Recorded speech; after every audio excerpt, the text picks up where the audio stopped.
nongeye kubaha ikaze kandi ndabasuhuje hano ku Izuba News TV, urubuga rukugezaho amakuru yo mu karere u Rwanda ruherereyemo. Nge nk'ibisanzwe ugiye kuyakugezaho and Claude Hategekimana. Antonio Blinken, uyu ni umunyamabanga wa Leta Zunze Ubumwe za Amerika ushinzwe ububanyi n'amahanga, arashinjwa gupfobya Genocide. Uraza kumenya icyo abanyarwanda bashingiyeho bashinja uyu munyamabanga wa Leta Zunze Ubumwe za Amerika Antonio Blinken gupfobya Genocide, ndetse ukaza kumenya n'ubutumwa bwashizwe hanze n'uyu Antonio Blinken bwuzuyemo gupfobya Genocide nk'uko abanyarwanda batandukanye babibona. Perezida Cyril Ramaphosa aheruka mu Rwanda muri iyi minsi y'icyunamo, ndetse anagaragaza ko yahinduye ibitekerezo ku kibazo cy'umutekano muke mu burasirazuba bwa Kongo. Uraza kumenya amagambo Cyril Ramaphosa yavuze ku kibazo cy'umutekano muke mu burasirazuba bwa Kongo nyuma yo kuganira na Perezida Paul Kagame. Ariko hano muri uru rugendo rwe hari abasanga hari ikindi kintu cyaba kibyihishe inyuma, ariyo makuru ndaza kukugezaho by'umwihariko ku basirikare ba Afrika y'Epfo bari kurwana mu burasirazuba bwa Kongo bafasha FARDC kurwanya M23. Naho igihugu cya Israel cyo gifata Perezida w'u Rwanda Paul Kagame nk'inshuti yakadasohoka ndetse inshuti y'ibihe byose. Uraza kumenya icyo Israel ishingiraho yita Perezida Paul Kagame inshuti yakadasohoka kandi y'ibihe byose. Ihuriro Alliance Fleuve Congo ryo ubu ngubu rihanganye n'igihugu cya Tanzania. Alliance Fleuve Congo igashinja Tanzania kuba yarafashe cyangwa yarashimuse umunyamabanga yarashimuse umujyanama wa Colonel Nanga mu bya politike. Colonel Nanga muhuzabikorwa w'ihuriro rya Alliance Fleuve Congo. Umujyanama we rero akaba aheruka gufatirwa mu gihugu cya Tanzania yoherezwa i Kinshasa. Alliance Fleuve Congo ubu ngubu irabifatite n'ubuhe butumwa yahaye igihugu cya Tanzania. Aya makuru yose niyo ngiye kukugezaho muri aka kanya. Abanyarwanda batandukanye bamaganiye kure umunyamabanga wa Leta Zunze Ubumwe za Amerika Antonio Blinken ushinzwe ububanyi n'amahanga, bamuhora ubutumwa butavugisha ukuri kuri Genocide yakorewe Abatutsi mu 1994. Mu gihe isi yose yibuka buri mwaka Genocide yakorewe Abatutsi mu Rwanda 1994, kuri iyi nshuro uyu muhango ubaye ku nshuro ya 30. Abantu batandukanye bakemeza ko uretse gupfobya no kwanga kuvugisha ukuri bitumvikana ukuntu umutegetsi wo ku rwego nk'urwa Antonio Blinken yaba atazi inyito nyakuri y'ibyabaye mu Rwanda. Abo barabihera ku butumwa Antonio Blinken yanditse ku rubuga rwe rwa X, aho yagize ati: Leta Zunze Ubumwe za Amerika zifatanyije n'abanyarwanda mu kwibuka ku nshuro ya 30 hibukwa abazize Genocide. Twunamiye ibihumbi byinshi by'Abatutsi, Abahutu, Abatwa n'abandi bose bapfuye mu minsi 100 y'ubugizi bwa nabi bw'indengakamere. Wenda ubu butumwa reka musubiremo mu rurimi rw'icyongereza nk'uko Antonio Blinken we yabyivugiye mu rurimi rw'icyongereza, nubwo nari maje kubikubwira mu kinyarwanda, ariko mu cyongereza ko ubu butumwa bwe akaba yagize ati: The United States stand with the people of Rwanda during kwibuka 30 in remembering the victim of genocide. We mourn the many thousands of Tutsi, Hutu, Twa and other whose lives were lost during 100 days of unspeakable violence. Ubu butumwa bukaba bwuzuyemo kuyobya no guca ku ruhande ukuri kw'ibyabaye mu Rwanda, kuvuga ngo abazize Genocide ukarekera utongeyeho ko yakorewe Abatutsi, kuvuga ko abapfiriye muri Genocide ari ibihumbi, mu gihe ukuri ari uko yaguyemo abarenga miliyoni, no kuvuga ko Amerika yunamiye Abatutsi, Abahutu, Abatwa n'abandi bose, mu gihe bizwi ko hunamirwa abahigwaga aribo Abatutsi. Ibyo nibyo bigaragaza ko Amerika ikifitemo kutemera ukuri ku byabaye mu Rwanda. Abanyarwanda batandukanye bakoresheje imbuga zabo za X basubije Antonio Blinken, bagaragaje ko atarakwiye gukina ku mubyimba u Rwanda n'abanyarwanda. Bakaba bagize bati: ibyiza wakwicecekera aho kuvuga ubusa. Banibukije uriya mutegetsi ko iyi myitwarire ye ishimangira n'ubundi iyo igihugu cye cya Amerika cyagaragaje no kuva mu gihe cya Genocide yari iri kubaho, aho cyabuzaga abantu kwemeza ko ibyaberaga mu Rwanda ari Genocide. Leta Zunze Ubumwe za Amerika zikomeje kuyobya abantu mu gihe umuryango w'abibumbye wamaze kwemeza ko ibyabaye mu Rwanda ari Genocide yakorewe Abatutsi mu 1994. Antonio Blinken si umuntu udafite amakuru amakuru y'ibyabereye mu Rwanda kuko tariki ya 11 Kanama 2022 yari mu Rwanda ndetse yanasuye urwibutso rwa Genocide ku Gisozi. Mu butumwa yashize ku rubuga rwe nyuma y'urwo ruzinduko bwo yari yemeje ko Genocide yahitanye ubuzima bw'abarenga miliyoni nubwo nabwo atari yigeze agaragaza ko ari Abatutsi. Perezida w'Ubufaransa Emmanuel Macron aherutse gutangaza ko ubwo Genocide yakorewe Abatutsi yabaga icyabuze ari ubushake bw'ibihugu cyane cyane ibikomeye kugira ngo bihagarike iyi Genocide. Ubu butumwa rero bwa Anthony Blinken avuga ko yibuka cyane Abatutsi, Abahutu n'Abatwa baguye muri Genocide bikaba bidafatwa kimwe n'Abanyarwanda kuko abahigwaga ari Abatutsi ndetse iyi Genocide ikaba yarakorewe Abatutsi. Iyi nyito rero ya Anthony Blinken ikaba itavugwaho rumwe n'Abanyarwanda batandukanye. Tujya kuri Perezida wa Afurika y'Epfo wavuze ko yungutse isomo rishya ku ntambara ibera mu burasirazuba bwa Repubulika ya Demokarasi ya Kongo. Yavuze ko hakenewe igisubizo cya politike, isomo rishya ku ntambara ibera mu burasirazuba bwa Kongo, mu gihe uyu muperezida we yasangaga intambara ari igomba kurangiza ikibazo barwanya M23 ndetse akaba aheruka kohereza abasirikare mu burasirazuba bwa Kongo gufasha FARDC. Perezida Cyril Ramaphosa wari mu bitabiriye umuhango wo kwibuka ku nshuro ya 30 Genocide yakorewe Abatutsi mu Rwanda yavuze ko yavanye isomo rishya ku ntambara ibera mu burasirazuba bwa Repubulika ya Demokarasi ya Kongo. Ni ku munsi w'ejo hashize nibwo Cyril Ramaphosa wa Afurika y'Epfo yuriye indege asubira mu gihugu cye nyuma y'uko yari yageze i Kigali ahagana ku mugoroba wo kuwa gatandatu. Igihugu cya Afurika y'Epfo ni kimwe mu bihugu byo mu muryango wa SADC byohereje ingabo mu burasirazuba bwa Kongo kurwanya umutwe wa M23. Mu kiganiro yatanze mbere y'uko yurira indege asubira mu gihugu cye cya Afurika y'Epfo, Perezida Cyril Ramaphosa yavuze ko hakenewe igisubizo cya politike ku bibazo biri mu burasirazuba bwa Kongo. Aha akaba yaragize ati: "Mvuye mu Rwanda mfite umuhate n'ubushake ko tugomba gushaka igisubizo kiganisha kuri politike ku bibazo bihari. Abaturage ba Kongo bakeneye amahoro kimwe nuko abo Rwanda bayakeneye, bityo twese hamwe harimo na SADC tugomba gukorera hamwe ngo amahoro aboneke."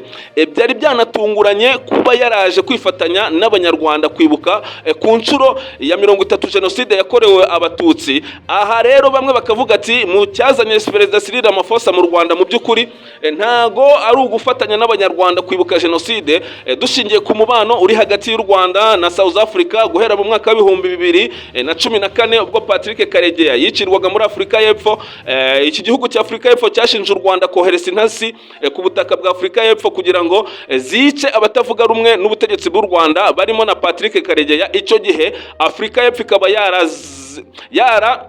yarirukanye ambasaderi w'u Rwanda icyo gihe yari Vincent Karega ndetse n'abandi badiplomate b'u Rwanda, bituma n'u Rwanda narwo rwirukana abadiplomate ba South Africa mu Rwanda. Kuva icyo gihe uwo mubano wari utifashe neza, hakiyongeraho n'ikibazo cyo mu burasirazuba bwa Kongo. South Africa yohereje abasirikare muri SADC mu gihe u Rwanda rwagaragazaga ko iri huriro ry'ingabo za SADC zije mu burasirazuba bwa Kongo gukorana na FDLR ifite umugambi wo guhungabanya umutekano w'u Rwanda. U Rwanda rukagaragaza ko ibingibi bizakomeza amakimbirane aho yahosha, ndetse rugaragaza impungenge zikomeye rwo kuba South Africa cyangwa se ingabo za South Africa zirimo n'iza SADC ziri mu ihuriro ririmo na FDLR rigamije guhungabanya umutekano w'u Rwanda. Ibi rero ntago urebye South Africa n'u Rwanda ntibavuga rumwe ku kibazo cy'umutekano mu burasirazuba bwa Kongo. Hakiyongeraho n'icyo kibazo cyuko n'ubundi hari hashize imyaka kuva mu mwaka 2014 hari icyo kibazo South Africa ishinja u Rwanda kuvogera ubutaka bwayo, ikohereza inasi, ikica barimo abanyapolitike, u Rwanda rukabihakana.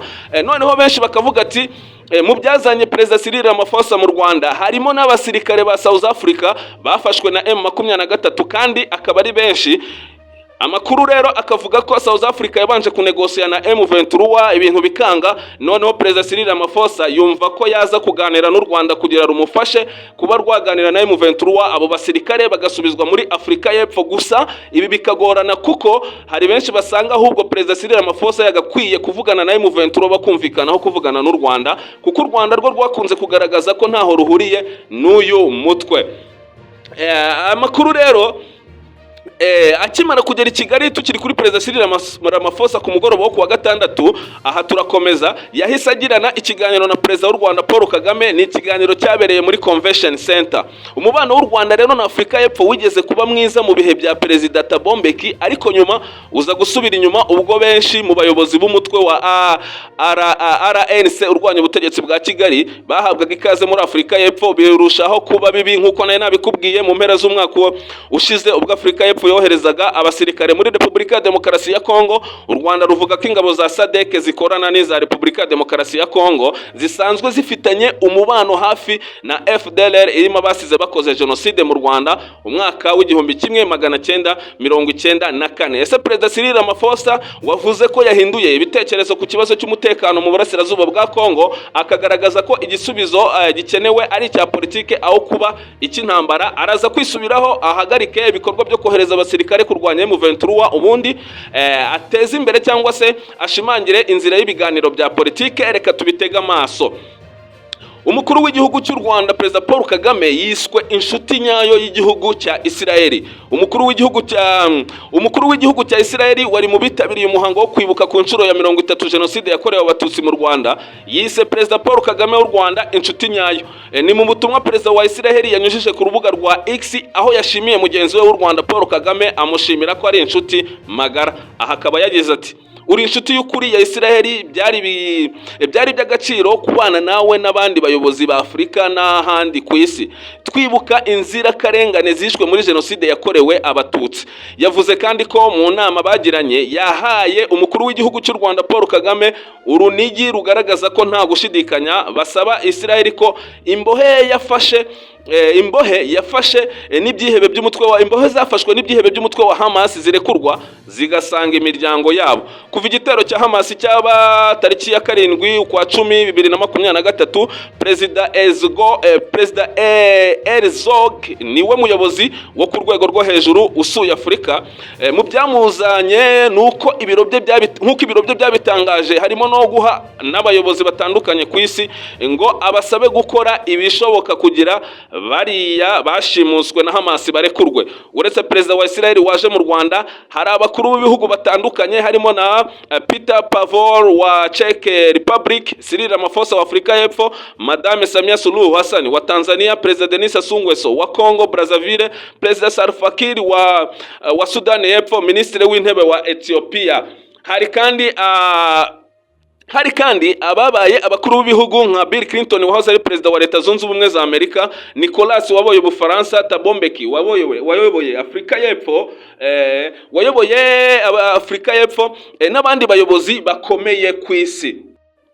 Reka duhite tujya kubiri kubera mu ihuriro Alliance Fleuve Congo nyuma y'ifatwa ry'umujyanama mu bya politike. Uyu akaba yari umujyanama wa Colonel Inanga, umuhuzabikorwa w'ihuriro Alliance Fleuve Congo buryamaje kwihuza naye mu 23. Iri huriro rikavuga ko rigamije gukuraho ubutegetsi bwa Kinshasa. Bihagaze bite rero nyuma y'ifatwa ry'uyu mugabo? Alliance Fleuve Congo yo irabibona ite cyangwa se irabifata ite?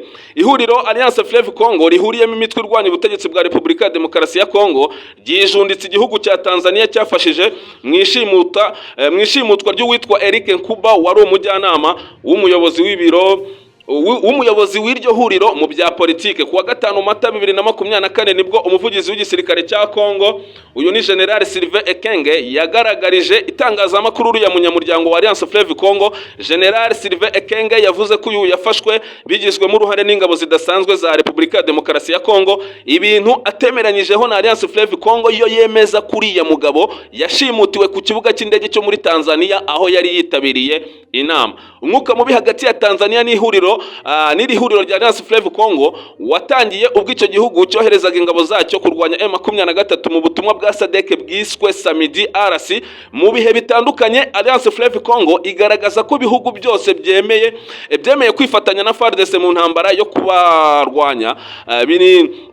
binifatanya nabo mu mutwe w'iterabwoba wa FDLR kuko nabo bafatanya na FARDC muri iyi ntambara. Itangazo Alliance Fleuve Congo yashize ahagaragara ku wa gatandatu Mata 2024 ribeshuza biriya byatangajwe na General Ekenge rikavuga ko Eric Nkuba yashimuswe ku wa gatatu Mutarama 2024 ashimutirwa ku kibuga cy'indege cya Dar es Salaam ubwo yari agiye mu nama, hanyuma yoherezwa i Kinshasa. Alliance Fleuve Congo yanashimangiye ko ikigaragaza ko Nkuba yashimutiwe muri Tanzania ari ibaruwa Colonel Nanga yandikiye perezida wa Tanzania ku wa 18 Werurwe 2024, aho muri iyo baruwa bashyize ku mbuga nkoranyambaga zabo bagaragaje ko biteye impungenge kuba ishimutwa rya Eric Nkuba ryarakorewe Dar es Salaam mu gihugu bizwi ko gitekanye. Muri iyi baruwa Alliance Fleuve Congo yandikiye perezida Samia Suluhu Hassani muri Werurwe, hari aho bagize bati Alliance Fleuve Congo irifuza kubagaragariza impungenge itewe n'ishimutwa rya Eric Nkuba byakorewe mu ku kibuga cy'indege cya Dar es Salaam. Dufite amakuru ko yakorewe iyicarubozo yoherezwa i Kinshasa, atigeze abisobanura na bike atanga, ngo atigeze yakorewe iyicarubozo yoherezwa i Kinshasa, atigeze agira n'ibisobanuro na bike atanga. Hano bakagaragaza ko inzego zishinzwe umutekano za Tanzania zitigeze zitega amatwi uyu Eric Nkuba, ahubwo zikamukorera iyicarubozo ndetse nyuma zigahita zimwohereza muri Kinshasa muri Repubulika ya Demokarasi ya Kongo, aho ubu ngubu afunzwe akurikiranyweho icyaha cy'ubugambanyi kirimo gukorana na Alliance Fleuve Congo yamajije kwihuza n'umutwe wa M23. Aya makuru n'ubundi reka tuyasoreze mu Rwanda, aho turi kwibuka ku nshuro ya 30 Abatutsi basize Genocide yakorewe Abatutsi bashize Genocide muri icyo 1994. Ku munsi w'ejo Perezida Paul Kagame mu ijambo yavuze twagaruka ku buryo DRC n'u Burundi mu bihugu Perezida Kagame yashimiye mu ijambo rye ritangiza icyumweru cyo kwibuka Genocide yakorewe Abatutsi ku nshuro ya 30. Perezida w'u Rwanda Paul Kagame yashimiye ibihugu bitandukanye ku ruhare byagize mu rugendo rwo kongera kwiyubaka kw'iki gihugu cy'u Rwanda nyuma y'aya mateka akakaye cyanyuzemo. Mu bihugu umukuru w'u Rwanda yashimiye ndetse byanatunguye benshi harimo igihugu cy'u Burundi ndetse n'icya Repubulika ya Demokarasi ya Kongo. Ibi ni ibihugu mw'iyi minsi bihanganye cyane n'u Rwanda. Perezida wa Kongo yavuze ko ari gukoresha uko ashoboye kose cyangwa se ari haranira gukuraho ubutegetsi bwa Perezida Paul Kagame, ndetse ibingibi bishimangirwa na Perezida Evariste Ndayishimiye nawe wavuze ko rwose igihugu cy'u Burundi cyifatanyije na Repubulika ya Demokarasi ya Kongo mu mugambi wo gukuraho ubutegetsi bw'u Rwanda. Iri jambo rero ry'umukuru w'igihugu rishimira u Burundi na Kongo mw'ibi bihe by'icyunamo rikaba ryatunguye benshi mu gihe umubano utameze neza. Ibyo byombi kuri ubu umubano wabyo n'u Rwanda ntiwifashe neza nk'uko nari nabikubwiye, ndetse ababiyobora bakaba baragiye batangaza ko bifuza gukuraho ubutegetsi bw'u Rwanda. Umubano w'u Rwanda na Kongo wazambijwe n'iyuburwa ry'intambara icyo gihugu cyashojweho n'umutwe wa M23. Perezida w'icyo gihugu Felix Tshisekedi ashinja u Rwanda kuba ari rwo rwihishe inyuma ya M23 irwanira mu bice byo mu ntara ya Kivu ya ruguru mu burasirazuba bwa Kongo. Ni mu gihe Perezida w'u Burundi Evariste Ndayishimiye nawe ashinja u Rwanda kuba ari rwo rucumbikiye rukanatera inkunga umutwe wa Red Tabara w'urwanya ubutegetsi bw'u Burundi. Atitaye kuri uwo mwuka mubi rero uri hagati y'u Rwanda n'ibyo bihugu, umukuru w'igihugu yashimiye uruhare byagize mu gucumbikira impunzi z'Abanyarwanda. Hakaba yagize ati Kenya n'u Burundi na Repubulika ya Demokarasi ya Kongo bakiriye umubare munini w'impunzi z'Abanyarwanda baziha aho kuba. Perezida Kagame yashimiye kandi ibihugu nka Uganda, Tanzania na Kenya nabyo ku ruhare byagize mu gufasha u Rwanda mu rugendo rwo kongera kwiyubaka. Aha akaba yagize ati Uganda yahisemo kwishyiraho ibibazo by'imbere mu Rwanda imyaka myinshi kugeza naho babyamaganiwe. Tanzania yagize uruhare by'umwihariko rwo kwakira no gufasha mu masezerano ya Arusha. Ibindi bihugu u Rwanda rushimira uruhare mu kongera kwiyubaka nyuma ya Genocide yakorewe Abatutsi birimo Kenya, Ethiopia, Eritrea n'ibindi birimo ibyohereje ingabo zabyo mu butumwa bw'amahoro mu Rwanda, akemeza ko ubwo butumwa butatsinzwe ko ahubwo hatsinzwe umuryango mpuzamahanga. Aha Perezida Paul Kagame akaba yagize ati byinshi mu bihugu bihagarariwe hano uyu munsi nabyo byohereje abahungu n'abakobwa babyo mu butumwa bw'amahoro mu Rwanda. Abo basirikare ntibatengushe u Rwanda, ni umuryango mpuzamahanga wadutengushe twese. Umukuru w'igihugu cy'u Rwanda agakomeza agira ati uyu munsi imitima yacu yuzuyemo akababaro n'amashimwe ku kigero kingana. Turibuka abacu bapfuye ariko tunashimishijwe n'uko u Rwanda rwahindutse. umuhango wo kwibuka ku nshuro ya 30 Genocide yakorewe Abatutsi 1994 witabiriwe n'abakuru b'ibihugu bitandukanye, abahoze bayobora ibihugu, abahagarariye imiryango mpuzamahanga ndetse n'abandi banyacyubahiro batandukanye. Naha dusohoreje inkongoro y'amakuru nari nkuzaniye Ndindi Claude Hategekimana wayikugezagaho, nkwibutsa gukora like, share na subscribe kugira ngo ayo makuru yacu ajye kugereraho igihe. Ciao na turasubira mu makuru yacu ataha.